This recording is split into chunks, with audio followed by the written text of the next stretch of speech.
பல மாவட்டங்களுக்கு வந்த புதிய அலர்ட்.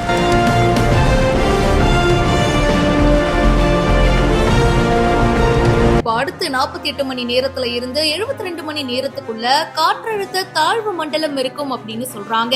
காற்றழுத்த தாழ்வு பகுதியா உருவாகி காற்றழுத்த தாழ்வு மண்டலமா வலுப்பெறும் அப்படின்னும், வங்கக்கடல்ல உருவான ஆழ்ந்த காற்றழுத்த தாழ்வு பகுதி கரையை கடந்த நிலையில வானிலை ஆய்வு மையம் இப்ப புதிய தகவலை வெளியிட்டிருக்கு. தமிழ்நாட்டுல அடுத்து வரும் நாட்கள்ல கனமழை தொடரும் அப்படின்னு வானிலை மையம் கூறியிருக்கு. இன்னைக்கும் நாளைக்கும் நல்ல மழை பெய்யும் அப்படின்னும், 25ஆம் தேதி மட்டும் மழை சற்று கம்மியாகும் அப்படின்னும், 27ல இருந்து 2 நாட்களுக்கு கனமழை இருக்கும் அப்படின்னு தெரிவிக்கப்பட்டிருக்கு.